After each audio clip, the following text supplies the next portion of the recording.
This is the old courthouse. This is the courthouse that Billy escaped from.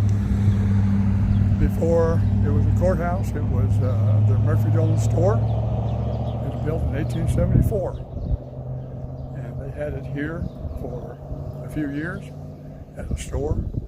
And the war came along, and it kind of ruined its reputation and its business. And right after the war, it went bankrupt with Mr. Dolan at the helm of it.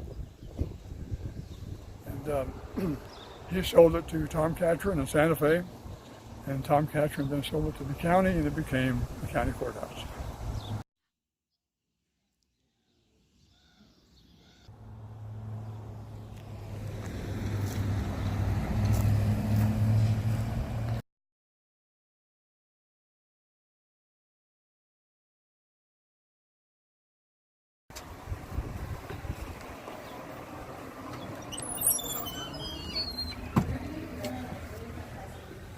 Well, I think so.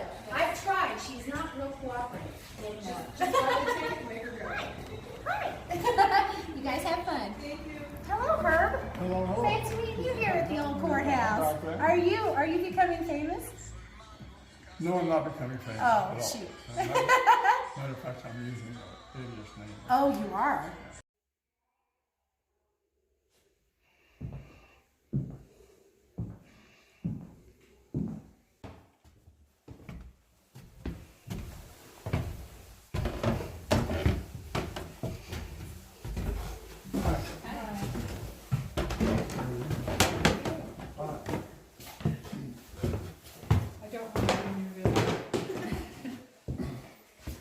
As I understand it, this is Garrett's office or the armory.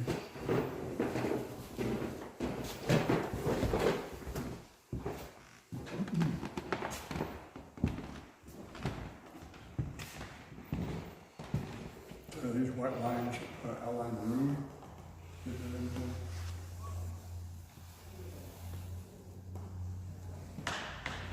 And this room used to be Dolan's bedroom. And then sitting right here was kind of Dolan's parlor. So this is where they had Billy.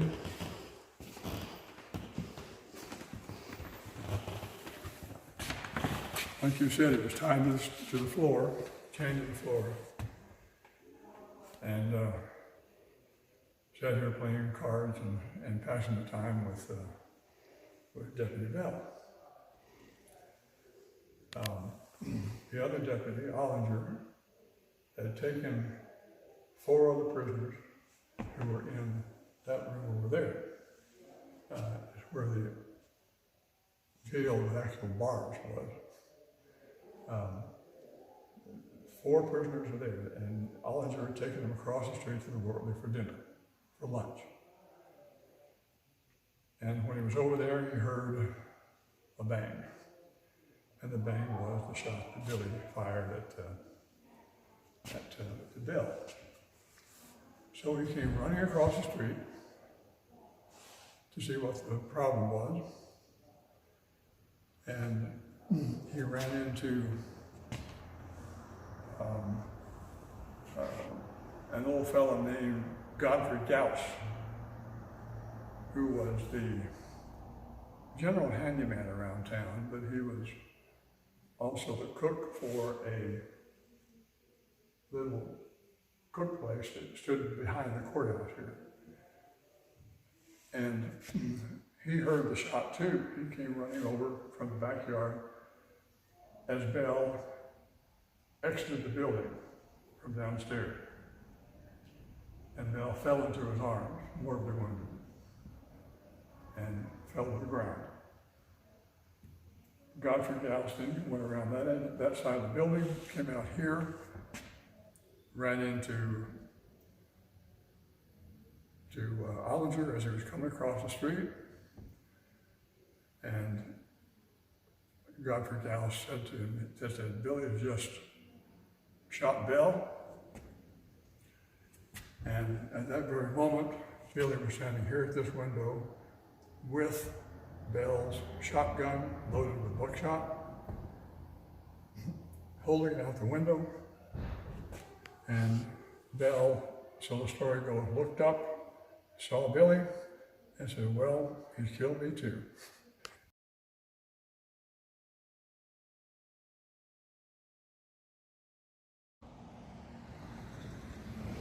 Hello, Bob. Goodbye, Bob. According to family tradition, these leg irons were cut off the kid by blacksmith, can't pronounce his name, of Tularosa, following Billy's escape from the courthouse on April 28, 1881.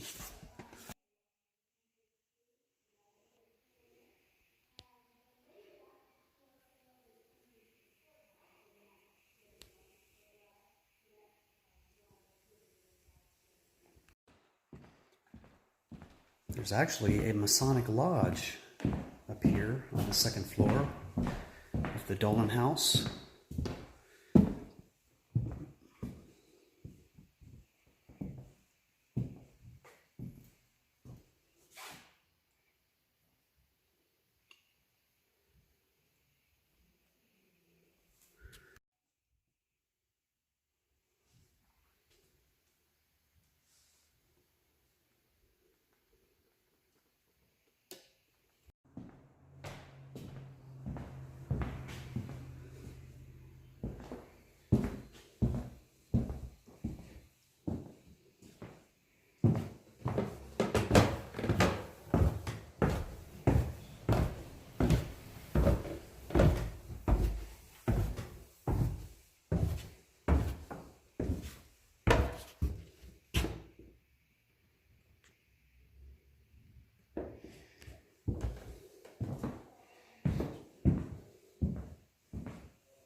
Passed through this way, you probably saw that was the post office and the county clerk's office, and then Murphy's business office was the room off in the corner back there.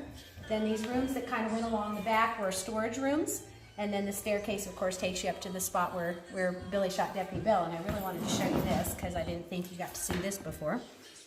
Is that angle okay? Absolutely. This is at the top landing where Billy shot Deputy Bell, looking down toward the bullet hole in the wall.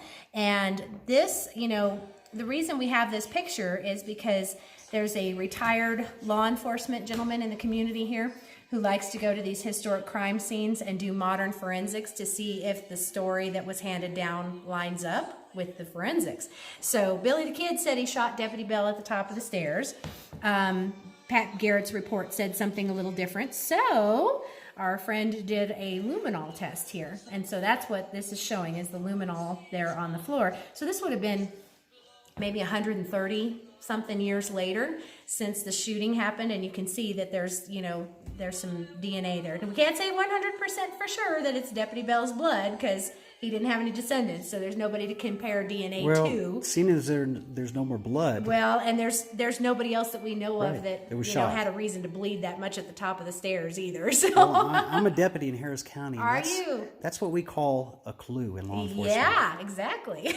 So he wants to come back actually and do another test because he figures the way Billy was running around up there, because he went from this spot to the armory, grabbed Ollinger's gun, ran all the way across, well, he probably shuffled because he had his leg irons on, all the way to that window in the northeast corner. And that's where he said, "Hello, Bob." Hello, Bob. Shoots Ollinger once, and then he came across over here to the front porch and shot him again and broke the gun over the railing and threw the parts down at him.